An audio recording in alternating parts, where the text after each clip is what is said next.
شخص آیا، حضرت امیر معاویہ میں بیٹھے تھے، تو اس نے امام حسن سے آ کے کہا کہ حضور اولاد نہیں ہے، کوئی دعا کرتے۔ تو جو ہے میری بات پر، اب بھی لوگ پیروں کے پاس آتے ہیں نا، ماشاءاللہ سے اللہ خیر فرمائے، تو پیر صاحب اگر وظیفہ بتائے تو وظیفہ چونکہ پڑھنا پڑتا ہے، وہ کام مشکل ہے۔ حضرت امام حسن سے آ کے وظیفہ پوچھا، اس شخص نے کہا حضور اولاد کوئی نہیں، تو وظیفہ بتائے، تو آپ نے فرمایا استغفار پڑھا کر۔ اس نے کہا ٹھیک ہے، تو حضور پھر میں دوبارہ کب آؤں؟ تو امام حسن کہنے لگے بے اولاد ہے نا تو، استغفار کا وظیفہ بتایا نا؟ کہا۔ فرمانے لگے اب اس وقت آنا جب اللہ تجھے 10 بیٹے عطا کرے گا۔ کتنے؟ 2 4 نہیں، 10 کہہ دیے۔ تو حضرت امیر معاویہ رضی اللہ تعالیٰ دیکھا، کہنے لگے حسن اتنا بڑا دعویٰ؟ آپ فرمانے لگے میں نے کہہ دیا نا، تو اللہ فضل کرے گا، اللہ خیر کرے گا، خیر ہو جائے گا۔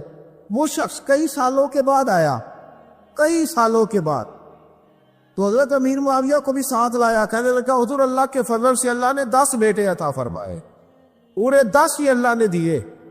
تو حضرت امیر معاویہ کہنے لگے جناب بات تو آپ کی سچی ہو گئی، پر مجھے بھی بتائیے وظیفہ کہاں سے لیا؟ فرمانے لگے قرآن پاک سے، سورہ نوح کی 10 11 12 آیت پڑھو۔ اللہ فرماتے ہیں تم استغفار پڑھو، میں تمہاری بیٹوں سے بھی مدد کروں گا، مالوں سے بھی مدد کروں گا۔ تو میں نے استغفار بتائی تھی، اور قرآن میرے اللہ کا ہے، رب کا وعدہ جھوٹا ہو سکتا؟ فرمایا 10 بیٹے ملنے تھے، میں نے کہہ جو دیا تھا۔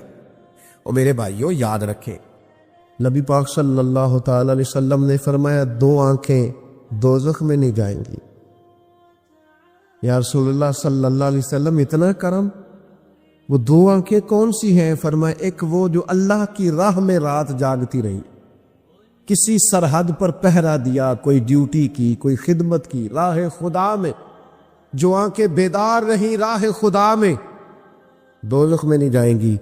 اور دوسرا فرمایا جو رب کی یاد میں رو پڑی، جس سے خشیت آئی، جو ڈر گیا، پر ڈرا اللہ کے، آنسو فار سیل نہ ہو، کوئی اداکاری کا ماحول نہ بنائے، وہ اس طرح نہ ہو رو رو کے دعا، رکت انگیز دعا، اور فلاں کیا بات، فلاں کے بڑا رلایا اور فلاں میں بڑا درد تھا، اور فلاں کے آنسو نکل آئے اور پیر صاحب قبلہ رو ہی پڑے۔ فار سیل نہ ہو چیزیں، اداکاری نہ ہو، اس کی طبیعت پر پورا اثر ہو۔ اور جب خشیت کے ساتھ وجود کانپتا ہے، وہ کسی نے کہا تھا کہ آنسو قربت کا سبب ہوتے، جب آپ کی روح کسی کی روح سے ملتی ہے تب آنسو نکلتے۔ جب تو اللہ سے پورا جڑ جاتا ہے نا، جب رسول کائنات کی بارگاہ سے تیری پوری توجہ لگ جاتی ہے، پھر آنسو بن کر دل تے پار پوے جس ویلے ادو پار بناون اکھیاں، تے بے درداں محبوباں دے سارے ناز اٹھاون اکھیاں۔ عزیز دوست، جب آپ پورے طور پر جڑ جاتے، او یارو کتنا روئے ہیں مسلمان اقوام متحدہ کے سامنے جا کے، کتنی قراردادیں پیش کی تم نے سلامتی کونسل میں، حتیٰ کہ مسلمانوں کے جو امیر ملک تھے ان کی تنظیمیں بنی، کوئی مسلمانوں کی داد رسی کو نہیں پہنچا۔ میری کو بہت لمبی عمر تو نہیں ہے، پر میں نے برما میں مسلمانوں کے کٹتے ہوئے حالات دیکھے، خبریں آئیں، ہم نے دیکھی، کٹتے اور سسکتے مسلمان ہم نے دیکھے۔ ہم نے دیکھا لیبیا پہ حملہ ہوا اور ٹوٹ گیا سارا ملک۔ میں نے وہ منظر دیکھا جب غوث پاک کے بغداد میں بمب گرے۔ ہم نے وہ دور دیکھا جب کسی نے خبر دی کہ کربلا میں پھر سے کربلا برپا ہے۔ ہم نے وہ منظر دیکھا جب پتا چلا کہ پھر سے مولا علی کے نجف اشرف کو اجاڑا جا رہا ہے۔ ہم نے وہ سارے منظر بار بار دیکھے، بار بار سنے، اور اب تو شرم آتی ہے۔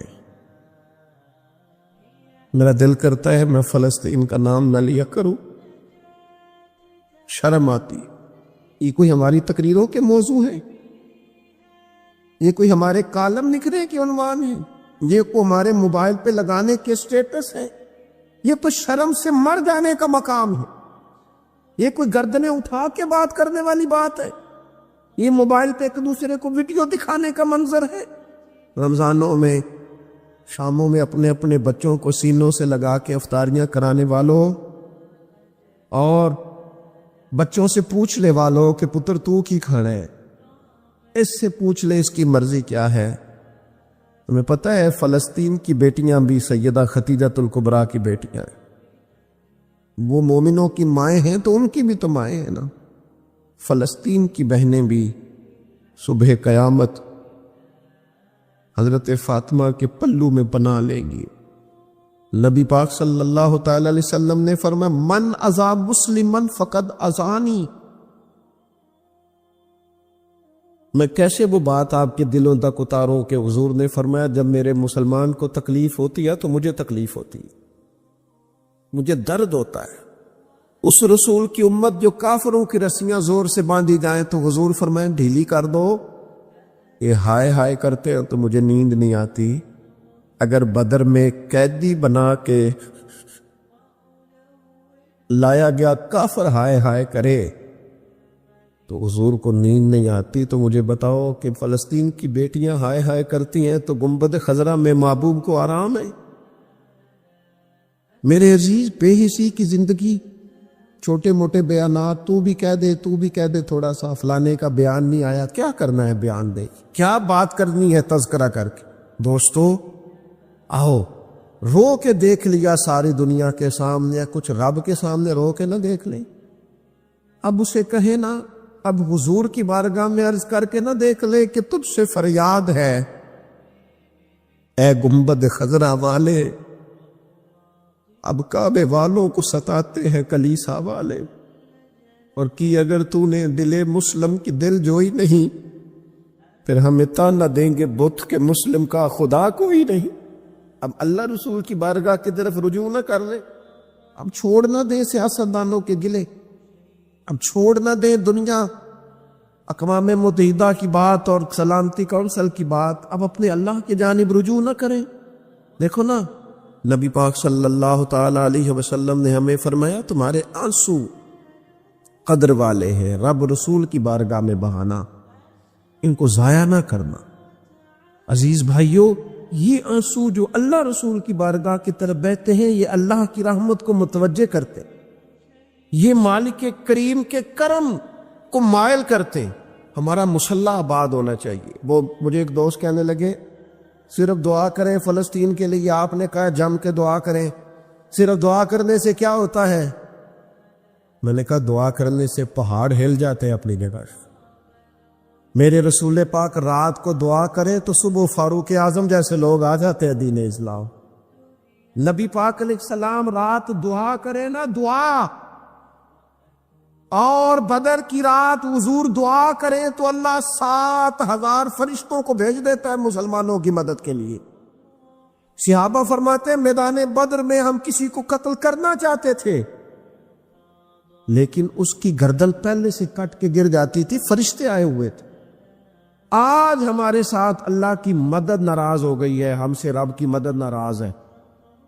ہماری مجموعی غلطیاں، قومی کوتاہیاں، بددیانتیاں، رشوت خوریاں، ہمارے جھوٹ، ہماری بد اخلاقیاں، مجموعی طور پر سوسائٹی کی مادہ پرستی، اخلاقی رویوں کی گراوٹ، لوٹنا، اپنا حصہ وصول کرنا، جگہ جگہ پہ کمیشن مقرر کرنے، ہر شخص کا ذات کے لیے سوچنا، اللہ کی مدد پھر روٹ جایا کرتی ہے، ناراض ہو جایا کرتی ہے۔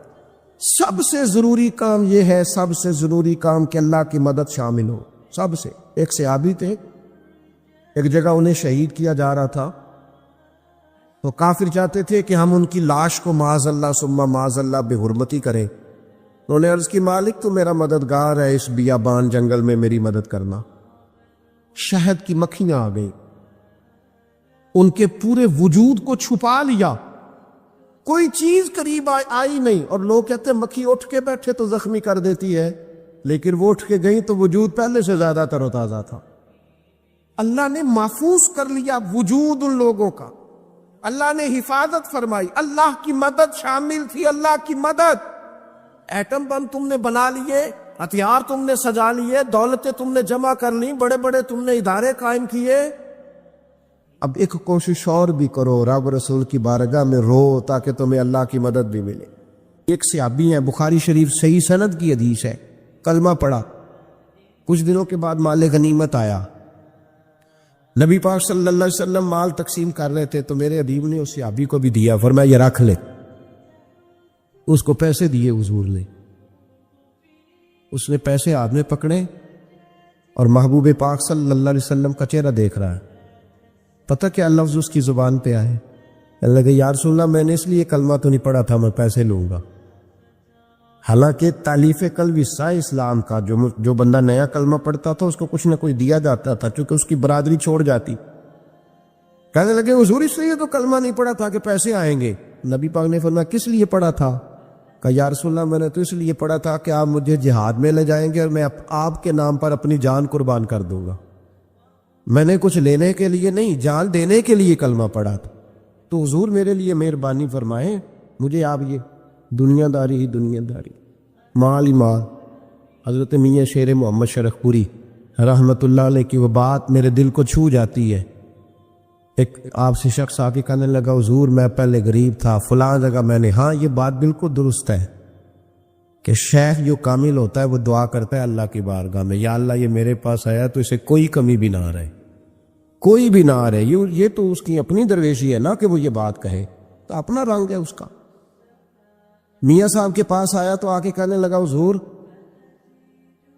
میں فلانے آدمی کا مرید ہوا ہوں، ایک کارخانہ تھا اب 4 ہو گئے، تو آپ فرمانے لگے تیرا تو بیڑا غرق ہو گیا، چاہیے تھا تیرا ایک بھی چھڑاتے، تجھے اللہ اللہ پہ لگاتے، تجھے اور بھجا دیا دنیا میں، یہ کون سی تُو نے درویشی اختیار کی، اور کارخانے بڑھ گئے تیرے۔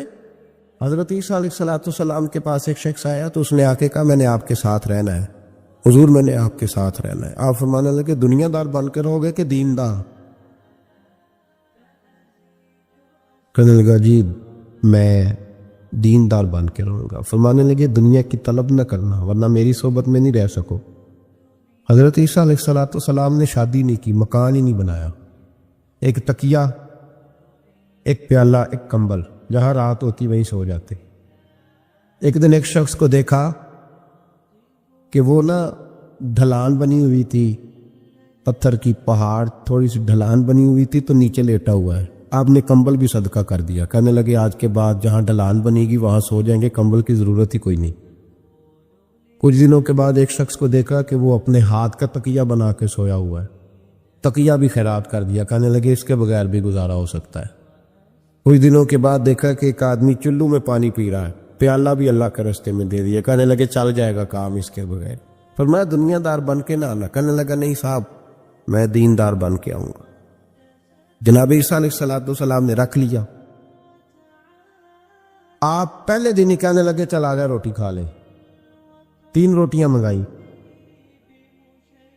اس کو ساتھ بٹھایا، فرمانے لگے میں تو ایک کھاؤں گا، تو کتنی کھائے گا؟ کہنے لگا جی میں بھی ایک ہی کھاؤں گا۔ ایک روٹی اس نے کھا لی، ایک آپ نے کھا لی، تیسری روٹی چھوڑ کے جناب عیسیٰ علیہ السلام دریا کنارے وضو کرنے چلے گئے، واپس آئے تو روٹی کوئی نہیں تھی۔ اللہ کے نبی تھے، جان گئے، رب کریم کا بندہ بھی جان جاتا ہے۔ اقبال کہتے ہیں اولیاء کیا ہیں جواسی سلول قلوب، کہتے ہیں رب کے ولی کو ٹٹولا نہ کر، وہ تو دلوں کے حال بھی جانتا ہے، انہیں ٹٹولا نہ کر، غبار آلود سمجھ کر حکارت سے نہ دیکھ ان کو، انہی کی ٹھوکروں سے سلطنت بنتی بگڑتی ہے۔ اور اقبال کہتے ہیں نہ تیغ و تیر میں نہ لشکرو سپاہ میں، نہ تیغ و تیر میں نہ لشکرو سپاہ میں، کہتے ہیں نہ تلوار میں نہ تیر میں نہ لشکر میں نہ فوجوں میں، نہ تیغ و تیر میں نہ لشکر و سپاہ میں ہے، جو بات مرد کلندر کی بارگاہ میں، جو بات مرد کلندر کی بارگاہ میں۔ تیسری روٹی کدھر ہے؟ کہنے لگا حضور مجھے نہیں پتا۔ فرمانے لگے تجھے پتا ہے پر تو بتا نہیں رہا۔ کہنے لگا مجھے تیسری روٹی کا پتا۔ حضرت عیسیٰ علیہ السلام ایک ہرنی جا رہی تھی، اس کے ساتھ 2 بچے تھے، آپ نے ایک بچہ پکڑا، اس کو ذبح کیا، لکڑی جلائی، اس کو بھونا، اس کو بھی کھلایا، خود بھی کھایا، ہڈیاں جمع کر دی۔ جب وہ ہڈیاں اس پہلو کو ذرا سمجھیے گا، جب کھا بیٹھے ہڈیاں جمع، وہ ہرنی بھی کھڑی ہے اور دوسرا بچہ بھی کھڑا ہے، ایک بچہ ذبح کر کے کھا لیا، دوسرا کھڑا ہے، جب پیٹ بھر لیے وہ بھی ڈکار لینے لگا سامنے، تو حضرت عیسیٰ علیہ السلام ہڈیوں سے کہنے لگے چلو اٹھ جاؤ اللہ کے حکم سے۔ وہ ہرنی کا بچہ پھر سے زندہ ہو گیا، وہ چلا گیا، ماں اس کو ساتھ لے کے روانہ فرمانے لگے دیکھ اللہ نے مجھے معجزہ دیا ہے، ہم نے کھا بھی لیا ہے اور بچہ چلا بھی گیا ہے، ہمارے پیٹ میں ہے بھی، اور اب تو بتا دے روٹی کس نے کھائی ہے۔ کہنے لگا جی مجھے نہیں پتا، نہیں پتا مجھے۔ حضرت عیسیٰ علیہ السلام اس کو ساتھ لے کے بڑے تو دریا کے اوپر، پانی کے اوپر پیدل چلنے لگے، دریا پار کر گئے۔ فرمانے لگے تو پانی پہ چلتا رہا ہے، سارا پانی کراس کر گیا ہے تو ڈوبا نہیں، اب بتا دے روٹی کس کے پاس ہے۔ کہنے لگا نہیں پتا، مجھے پتا۔ اللہ اکبر، وہ کیا خوب لفظ کہہ گئے سجادہ نشین حضرت پیر میر علی شاہ صاحب رحمۃ اللہ علیہ، بے قدرہ کچھ قدر نہ جاتی، کیتی خوب تسلی ہو، اے دنیا دار پجاری زردے کتیاں دے گل ٹلی ہو۔ سارا دریا اتنا بڑا دیکھتے ہیں لوگ جو آتے ہیں نا درویشوں کے پاس، بڑے رنگ دیکھتے ہیں پر بدلتے نہیں، رنگ بڑے دیکھتے ہیں پر اپنے آپ کو تبدیل ہے۔ او بانج فقیروں کسے نہیں مارے آئے ہوئی چور اندر دا ہو، دیکھتے بڑا کچھ ہے بدلتے نہیں، نہ بدلا۔ حضرت عیسیٰ کہنے لگے منوا کے میں بھی چھوڑوں گا، تو مانے گا۔ آپ نے نا ریت کٹھی کی، ریت 3 حصوں میں ریت جمع کر لی اور پھر اس پر کچھ پڑھ کے پھونکا تو وہ سونا بن گئی۔ 3 ڈھیریاں تھی ریت کی، پھونکا تو سونا بن گئی۔ آپ فرمانے لگے یہ سونا تیرا، ایک ڈھیری تیری ایک میری، اور تیسری اس کی جس نے تیسری روٹی کھائی ہے۔ کہنا جی میں ہی کھا دی، میں نہیں کھائی۔ یہ تیسرا اس کا حصہ جس نے تیسری، کہنے لگا میں نہیں کھائی ہے، مان گیا۔ ذرا بات کو سمجھیں، پانی پہ پیدل چلا ہے پر مانا، دنیا دار ہے نا، مانا نہیں۔ ہرنی کا بچہ زندہ ہوتا دیکھا ہے پر مانا، دنیا قابو آنے لگی ہے تو مان گیا ہے۔ کہنے لگا جی میں نہیں کھائی ہے۔ فرمایا او بھلے مانس، تجھے کہا تھا دنیا داری نہ کرنا، تجھے جناب عیسیٰ کی صحبت ملے گی، پر تو ایک روٹی پہ رہ گیا یار۔ کہاں دنیا بار پجاری زردے کتیاں دے گل ٹلی ہو، کہاں رہ گیا۔ حضرت میاں محمد بخش صاحب رحمۃ اللہ تعالیٰ علیہ کو ایک شخص لے گیا ٹانگے پہ بٹھا کے، ٹانگے، غلام رسول مہر صاحب نے لکھا ہے کہ وہ ٹانگے پہ بٹھا کے لے گیا اور لے جا کے نا، تو میاں صاحب حضور یہ زمین بھی میری ہے، یہ بھی میری ہے، وہ بھی میری ہے، یہ بھی میری ہے، بڑی اس نے تفصیل سنائی۔ تو میاں صاحب فرمانے لگے بس کر یار، میں بڑی دیر سے سن رہا ہوں کہ تیرا بڑا کچھ ہے، بس کر۔ کہنے لگا حضور نہیں، یہ بھی تو میں نے تھوڑی دکھائی ہے، اور بھی میرے پاس بڑا کچھ ہے۔ تو آپ فرمانے لگے یہ بتا تجھ سے پہلے کس کے پاس تھا؟ چپ کر گیا۔ فرمایا اس سے پہلے کس کے پاس تھا؟ چپ کر گیا۔ کیا خوب فرمایا، کیا درویشوں کا کہنے کا انداز ہے، کیا خوب رنگ ہے، اور تشبیہ کس طرح کی اعلیٰ دیتے ہیں۔ دانش مندہ دا کم ناہی دل دنیا نہ لانا، اس ووٹی کئی خامند کیتے جو کیتا سو کھانا، اس ووٹی کئی خامند کیتے جو کیتا۔ یہ دکان میری ہے تو پہلے کس کی تھی؟ اس سے پہلے کس کی تھی؟ یہ گاڑی میری ہے تو اس سے پہلے کس کی تھی صاحب؟ یہ کسی نہ کسی کی تھی، اور تیرے بعد بھی کسی نہ کسی کی ہو جائے گا۔ اس ووٹی کئی خامند کی جو کیتا سو۔ حضرت عیسیٰ کہنے لگے تو نے ایک پیغمبر کی صحبت ضائع کر دی صرف دنیا داری کے لیے۔ فرمانے لگے میں نے کیا کرنا ہے سونا، تو تینوں کے تینوں ڈیریاں تو ہی رکھ لے، تیری ہیں، پر تو نے زیادتی کی، تو نے قیمت نہیں ڈالی ہماری صحبت کی۔ آپ اٹھ کے چلے گئے۔ صحرا کا علاقہ تھا، وہ شخص وہیں بیٹھا تھا، ابھی سمیٹ ہی رہا تھا کہ 2 ڈاکو آ گئے، تلواریں پکڑی ہوئی ہیں۔ کہنے لگے چل دوڑ جا، سونا مارا ہے، تو کدھر سے آ گیا؟ منت کی۔ کہنے لگا چلو مہربانی کرو، 3 حصوں میں ہے، 2 لے لو، ایک تو مجھے دے دو، ایک تو دے دو۔ منت کرنے لگا، وہ مان گئے۔ کہنے لگے چلو ٹھیک ہے، دوستی کر لی، نام پتہ پوچھ لیا، گفتگو ہونے لگی۔ تھوڑی دیر بیٹھے تو ایک دوسرے سے فرینک ہو گئے، بے تکلفی شروع ہوئی۔ تو کہنے لگے بھوک بڑی لگی ہے، روٹی تو لاؤ۔ ایک کو بھیجا، ڈاکوؤں میں سے ایک کو بھیجا کھانا لینے، وہ کھانا لینے چلا گیا۔ اب یہ دونوں پیچھے رہ گئے، ایک وہ روٹی کھانے والا اور ایک ڈاکو، تو آپس میں کہنے لگے یار یہ تیرا پوچھتا ہے وہ روٹی کھانے والا، تیرا اس کے ساتھ کیا تعلق ہے؟ کچھ بھی نہیں، ڈاکو سجل ہے۔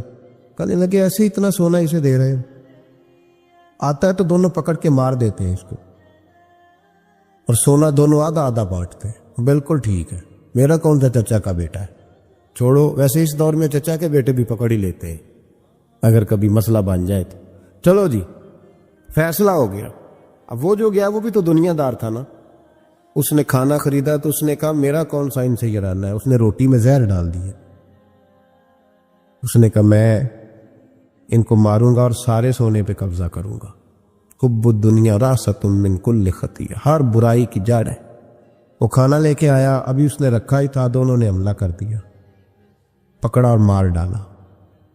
وہ مر گیا۔ اب یہ مزے سے بیٹھ کے روٹی کھانے لگے، سیر ہو کے پیٹ بھر کے روٹی کھائی۔ چند لمحے گزرے تو دھڑام سے روح پرواز کر گئی۔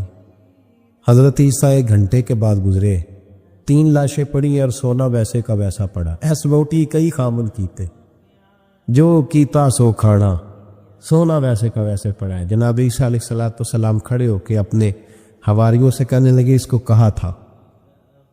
کہا تھا تو صحبت حاصل کر، دنیا داری سے بچ، لیکن اس نے دنیا داری کو فوقیت دی، ایک پیغمبر کی صحبت کو فوقیت۔ آج نقصان یہ ہوا ہے کہ خود مرا ہے اور 2 لاشیں اور بھی اس نے ساتھ کٹھی کر لی۔ دنیا داری سے بچ جائے، اس سے بچے، ضرورت کی حاصل کریں، ضرورت سے زیادہ نہیں۔ ضرور محنت کریں، جد و جہد، حلال روزی کمائیں اللہ کے رستے میں دینے کے لیے، غریبوں کی مدد کرنے کے لیے ضرور کریں گا، لیکن اس کو مشن نہ بنائیں، یہ مشن نہیں۔ اگر آپ نے صبح سے لے کے شام تک 3 گھنٹے وقت گزارا ہے تو پھر آپ کا 2 گھنٹے اگر دنیا میں گزرے تو 1 گھنٹہ دین میں گزرنا چاہیے نا، ورنہ آپ کا دن ضائع ہو گیا ہے۔ کم از کم تیسرا حصہ تو دین کو دو۔ ہمارے بزرگوں نے ضمناً دنیا داری رکھی، ضمناً کہتے تھے ہم تو اتنی روزی کماتے ہیں کہ کمر سیدھی ہو سکے۔ ایک تو میرے عزیز یہ یاد رکھے کہ اپنے ہمہ وقت زندگی کو، دنیا کو ٹائم نہ دے، دنیا کو اتنا ٹائم دیں جتنی کہ اس کے لیے۔ حضرت علی المرتضیٰ رضی اللہ تعالیٰ عنہ کا ایک فرمان یاد رکھیں، آپ فرمایا کرتے تھے میں دنیا کے لیے اتنی محنت کرتا ہوں جتنا میں نے دنیا میں رہنا ہے، اور آخرت کے لیے اتنی محنت کرتا ہوں جتنا میں نے آخرت میں۔ جو آدمی 500 سال پہلے فوت ہو گیا تھا وہ کہاں ہے؟ ابھی قبر میں۔ زندگی کتنی گزار کے گیا؟ 60 سال 70 سال۔ جتنا دنیا میں رہنا ہے اتنی اس کے لیے جد و جہد کریں، جتنا جانا ہے اتنا جانے کے لیے محنت کریں، اپنے آپ کو ضائع نہ کریں۔ اور یہ جو اللہ اللہ سیکھ رہے ہیں لوگ درویشی کے رستے پہ، ان کے لیے تو موت ہے، یاد رکھیں۔ جتنا زیادہ دنیا کی طرف جائیں گے اتنا، لیکن نا اللہ تعالیٰ شراکت کو تو پسند فرماتا ہی نہیں۔ اگر آپ نے، اور پھر میں نے کہا کہ جس بندے نے، اس نے نماز پڑھتے بھی یہی سوچا ہے کہ میں نے نکل کے پیسے لینے ہیں، کیا اس نے حاصل کیا؟ اپنے آپ کو خوددار رکھیں، کبھی کسی موقع پر کسی بھی لحاظ اپنے آپ کو دنیا داری کے معاملے سے کمزور ظاہر نہ کریں۔ دنیا کا پیار جہاں آ گیا وہ ختم، طریقت ختم۔ اگر آپ کی جد و جہد، اور یاد رکھ لیں آپ روحانی طور پہ مریں گے جس دن توجہ دنیا کی طرف کر لیں، اللہ اللہ کی لذت ضائع ہو جائے گی۔ اور پھر ایک اور بات لکھ لیں، تجربے کی روشنی میں عرض کر رہا ہوں، لکھ لیں اس کو کسی جگہ، کسی ایسی جگہ نقش کر لیں جہاں سے کبھی مٹے نہ۔ ہم نے اپنے بزرگوں کی صحبت میں رہ کے ایک تجربہ سیکھا ہے، جس کی پیسے کی طرف توجہ ہوتی ہے پیسے اس کے آگے دوڑنے لگ جاتے ہیں، وہ دوڑتے ہیں، تو تھک جائے گا، ان تک پہنچ نہیں سکتا، تھکا کے ماریں گے تجھے پیسے، اور تو اپنا چہرہ پھیر پیسوں کی جانب تیرے پیچھے دوڑنے لگ جائیں گے، پیچھے پیچھے دوڑیں گے، بھاگتے پھریں گے تیرے پیچھے، بھاگتے ہیں پیچھے۔ لوگ کہتے ہیں نہیں رہنے دو، ضرورت نہیں۔ دنیا کا مزاج ہے، جو دنیا کے پیچھے بھاگتا ہے اس کے آگے بھاگتی ہے، اور جو منہ موڑ لیتا ہے اس کے پیچھے لگ۔ درویشی اختیار کرنے کا ارادہ تو کرے، ہم پروگرام ہی نہیں بناتے، ہمارا ارادہ ہی نہیں بنتا، ارادہ تو کرے۔ اور بھائی جس دن ارادہ ہو جاتا ہے اسی دن اللہ نوازنا شروع کر دیتا ہے، جس دن ارادہ ہوتا ہے اسی دن اللہ کہتا ہے چل کھل گیا، وَيَرْزُقُهُ مِنْ حَيْثُ لَا يَحْتَسِبُ، اب تجھے وہاں سے دینا جہاں سے تیرا کبھی گمان بھی نہیں گیا ہوگا۔ اس لیے میرے بھائی توجہ اللہ کی طرف، خبردار یہ دنیا داری جتنی اس کی ضرورت ہے اس کو اتنا کرو۔ میرے نبی پاک نے زہد اختیار فرمائے ہیں۔ زہد، دنیا داری، پیسے بڑے اچھے ہوتے تو سب سے زیادہ میرے مصطفیٰ کی تجوری میں ہوتے، سب سے زیادہ۔ اگر آپ توجہ دنیا داری کی طرف کریں گے تو حالات خراب ہو جائیں گے، توجہ رب رسول کی طرف رکھیں، بڑی جلدی بہتری ہو۔ محمود غزنوی نے نا ہیرے بکھیر دیے، خزانوں کے منہ کھول دیے، کہنے لگا جو جس پہ ہاتھ رکھے گا شاید اسی کی ہو جائے گی۔ کھول گئے دروازے، جو لوگ دوڑے، پتہ تھا بادشاہ کے پاس کیا ہے، یوں سمجھ لے کسی نے پجاروں پہ ہاتھ رکھ دیا، کسی نے جا کے تو وہ جو بندھے ہوئے تھے بڑے بڑے جانور استبل میں، اس نے کہا حویلی گھوڑوں سمیت میری، کسی نے کسی شے پہ، کسی پہ کسی شے پہ، دوڑنے لگے، جس پہ جو ہاتھ رکھے اسی کی۔ ایاز بڑا سیانہ تھا، پیچھے سے اٹھا دھیما دھیما آ کے تو محمود غزنوی کے کندھے پہ ہاتھ رکھ دیا۔ اس نے کہا تجھے کوئی شے نہیں چاہیے؟ کہا بادشاہ تو وعدے پہ قائم رہے، تو نے کہا تھا جو جس پہ ہاتھ رکھے گا اسی کا ہو جائے گا، تو مجھے جو شے چاہیے تھی میں نے ہاتھ رکھ دیا ہے، اب تو بتا وعدے پہ قائم ہے کہ نہیں؟ تو محمود نے اٹھ کے سینے سے لگایا، ماتھا چوما، کہا یاز بات ختم ہو گئی، دنیا داروں کی، مالداروں کا، ہر شے جس نے جو مانگی اس کی، پر ایاز محمود تیرا ہی رہے گا، محمود تیرا ہی رہے گا، محمود تیرا ہی رہے گا۔ نہ وہ غزنوی میں تڑپ رہی، نہ وہ خم ہے زلف ایاز میں، نہ وہ حسن میں رہی شوخیاں، نہ وہ عشق میں رہی گرمیاں، کہا یہ تیرا ہی رہے گا۔ او بھائی، ایاز ہمیشہ فائدے میں رہا، ہمیشہ اس کے لب ہلتے تھے تو محمود ہر شے نچھاور کر دیتا تھا۔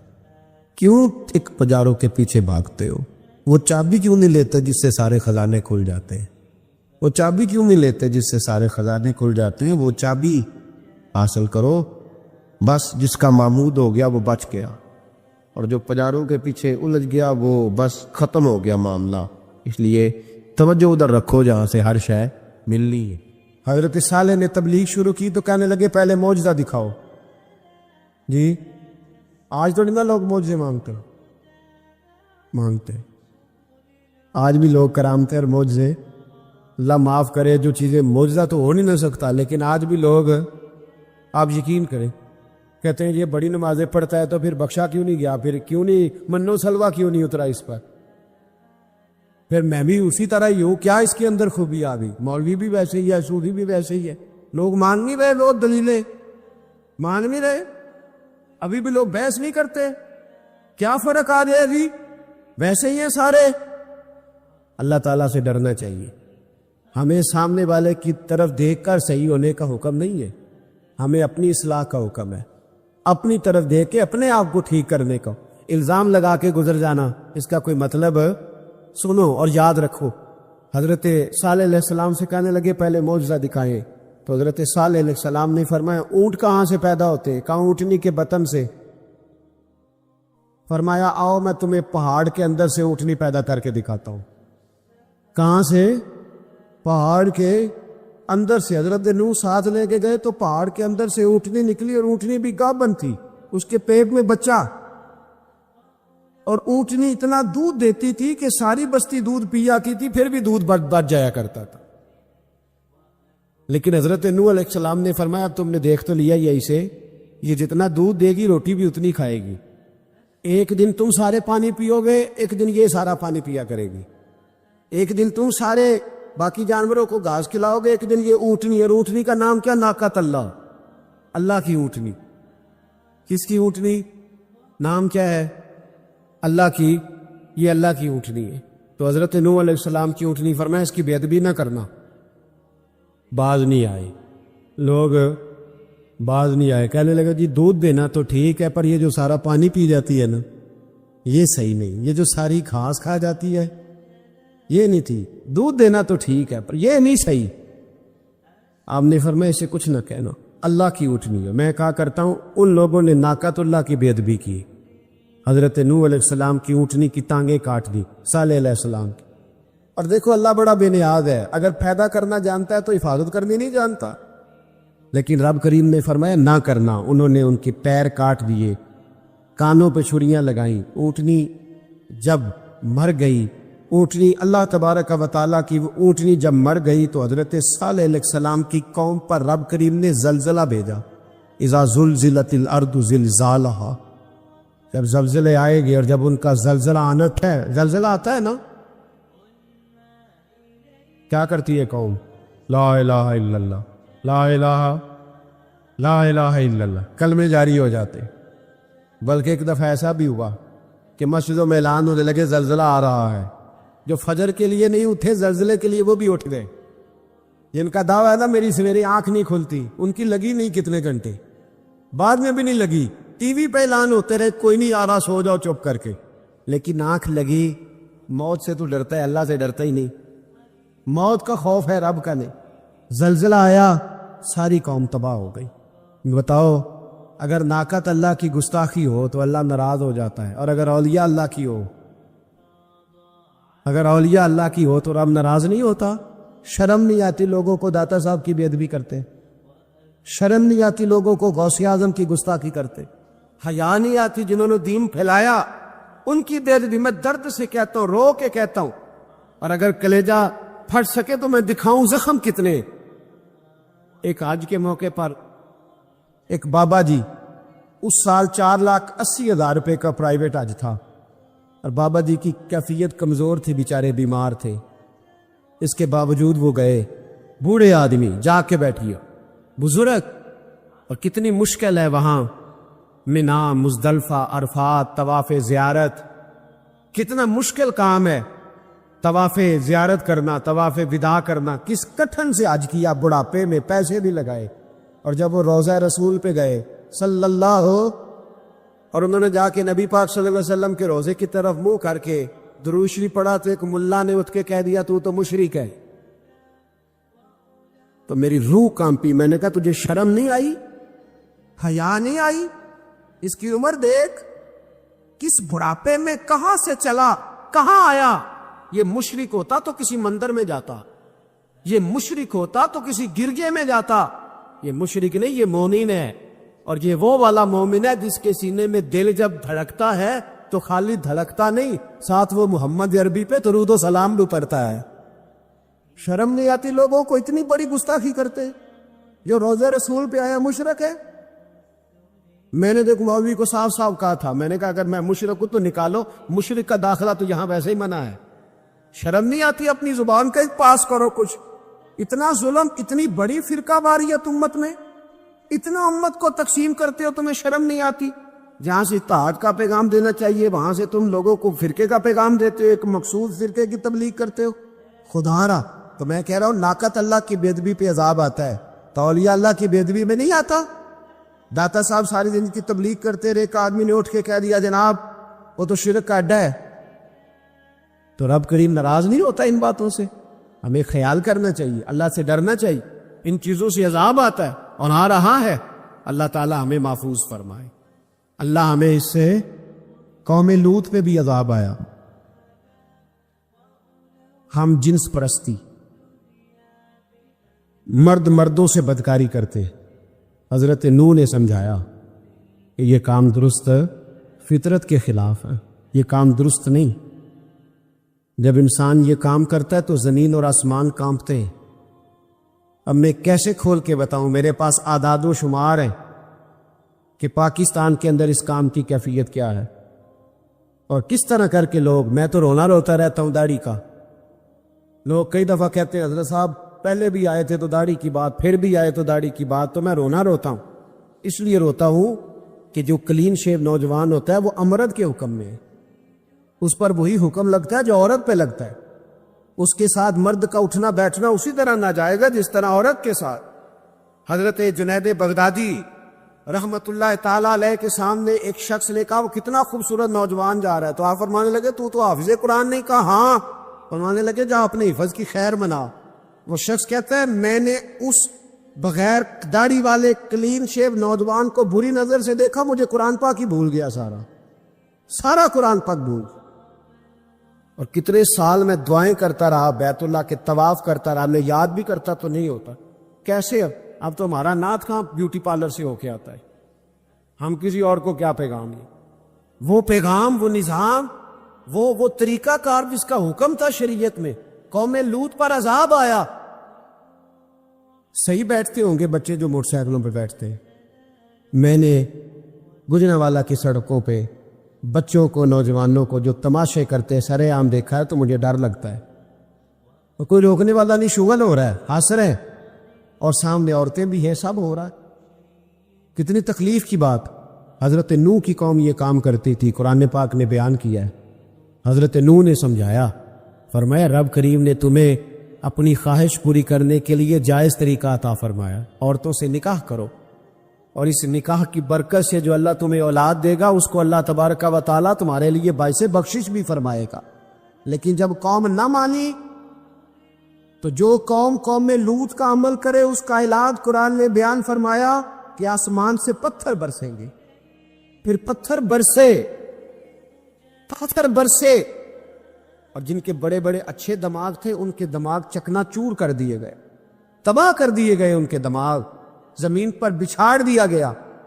اللہ مہلت دیتا ہے، لیکن اس کا مطلب یہ نہیں کہ انسان توبہ ہی نہ کرے. حضرت شعیب علیہ السلام کی قوم پر بھی عذاب آیا، اس لیے کہ بددیانتی کرتی تھی، ناپ تول میں کمی کرتی تھی. میں نے کہا تھا شب قدر کی رات کہ یہ کوئی تماشا ہے کہ شب رات آئی تو ساری رات روتے رہے، یا اللہ معاف کر دے، یا اللہ معاف کر دے، رو رو کے چیخے مار مار روئے. شب قدر آئی تو پھر چیخے ماری، ساری رات روئے. تو جس بندے کا پروگرام ہی نہیں سویرے بدلنے کا، دکان پہ بیٹھ کے پھر وہی ناپ تول میں کمی، پھر وہ اللہ تعالیٰ معاف کرے. میں ایک مضمون پڑھ رہا تھا تو وہ فوڈ کے اسپیشلی لوگ تمہیں لکھا تھا مہربانی کرو ملاوٹ ہی اچھی چیز کی کر لو. مرچ میں کیری تو نہ ملاؤ اینٹوں کی، وہ تو بیمار کرتی ہے، وہ تو خون کی آنتوں کو روک دیتی ہے. وہ کہنے لگا، اور وہ کہتا ہے میں تمہیں بتاتا ہوں کون کون سی چیز ملائی جا سکتی ہے، وہ ملا لو. خدا را اس قوم پہ رحم کرو، مہربانی. ایک دوست ہے ہمارے، میں وزیر آباد میں ان کے گھر بیٹھا تھا تو ایک میڈیکل، میرا کسی شخص پہ اعتراض کرنے کا میں مجموعی بات کرتا ہوں. میں ایسے ڈاکٹروں کو جانتا ہوں جو اللہ تعالیٰ فضل کرے، سچ مچ کے نیک ہیں، اچھے لوگ. تو بچے کا میڈیکل سٹور ہے، تو والد بیمار ہو گیا، تو کہتا ہے ابا جی ڈاکٹر صاحب نے کہا آپ کو ڈرپ لگنی ہے. تو سگے باپ کو ڈرپ لگانے لگا تو باپ کیا کہتا ہے پتر تیری مہربانی مینو کوئی اصلی لائی، وہ نہ لائی جڑی لوکاں نو لانا ہے. اب وہ پیار سے سنا رہا ہے بات. میں نے اسے کہا کہ یہ تو ڈوب مرنے کا مقام ہے نا، ڈوب مرنے کا مقام. اس ملک کے اندر دوائی بھی صحیح نہ بکے، اصلی نہ ملے دوائی بھی، اور پھر وہ قوم کہے کہ ہم نے تو پورے روزے رکھے، ہم نے تو بڑا صدقہ اور خیرات کیا، دوائی بھی اصل نہ ملے. جناب شعیب علیہ السلام کی قوم ناپ تول میں کمی کرتی تھی تو اللہ تبارک و تعالیٰ نے ان پر بتا عذاب کس طرح کا بھیجا. شدید گرمی ہوئی. اللہ ہمیں محفوظ فرمائے. سارے آمین کہہ دیا. دیکھیں کتنا اچھا موسم کر دیا رب کریم. اللہ ہمیں محفوظ فرمائے، اللہ رحمت فرمائے. شدید گرمی کی لہر آئی، باہر اتنی گرمی ہوئی کہ لوگ اپنے گھروں میں گھس گئے. جس طرح سورج کی شعائیں گھروں کے اندر داخل ہو جاتی ہے، اس طرح گرمی کی لہر اندر داخل ہوئی. اور جس طرح کسی کو آگ لگ جائے تو وہ آدمی اچھلتا کودتا ہے نا، اس طرح یہ لوگ اچھلنے لگے اور اچھل کود کے مر گئے. جرم کیا تھا؟ ناپ تول میں کمی کرتے. حضرت داؤد کی قوم بھی تباہ ہوئی. جرم کیا تھا؟ ہفتے والے دن مچھلیاں نہیں پکڑنی تو یہ پکڑتے تھے. حکم ہے نا مسلمان کو نماز کے ٹائم کوئی اور کام نہیں کرنا، نماز پڑھنی ہے. میرا خیال ہے مسلمان تو فٹافٹ آ جاتے ہیں، سارے پہنچ جاتے ہیں نا مسجدوں میں. ہلکا ہلکا بول رہے ہیں، کیوں نہیں پہنچتے؟ اگر حضرت سیدنا، اور پتہ انہیں سزا کیا ملی؟ اللہ نے فرمایا اس ٹائم عبادت کرنی ہے، کام نہیں کرنا، وقت نہیں ہے کام کا. انہوں نے مچھلیاں پکڑی، 12,000 لوگ تھے. پتہ ہے مالک نے سزا کیا دی؟ بندر بنا دیا اللہ کریم. قرآن مجید کا پہلا سپارہ پڑھے، فَجَعَلْنَاهَا نَكَالًا لِمَا بَيْنَ يَدَيْهَا وَمَا خَلْفَهَا. اللہ فرماتے ہیں پچھلوں کے لیے بھی عبرت بنا دیا، بعد والوں کے لیے بھی عبرت، نشان عبرت بنا دی. بندر بن گئے. اور جو ان کے دوست جو بچ گئے تھے ان کے پیر چومتے تھے، روتے تھے. 3 دن بندر بن کے زندہ رہے. پھر اللہ نے سب کو اجتماعی موت دے دی. اگر مسلمان سے اللہ کہے کہ نماز کے ٹائم کاروبار نہیں، جمعے کے ٹائم کاروبار ہے، تو مسلمان کہتا ہے نہیں مجھے مہلت ملی ہوئی ہے. یہ تو اس وقت پتہ چلتا ہے نا جب بچے ڈیوٹی لگاتے ہاں ہاں ہاں عذاب آتا ہے، اس وقت پتہ چلتا ہے، میں نے دیکھا یہ منظر، اس وقت پتہ چلتا ہے جب بچے کسی ملازم 6,000 کی ڈیوٹی لگاتے، کہتے ہیں ابے کا دھیان رکھنا، ہم دکان پہ بیٹھنے لگے. پھر اسے سمجھ آتی ہے اگر میں نماز کے ٹائم مسجد میں ہوتا تو آج میری اولاد میری خدمت میں ہوتی.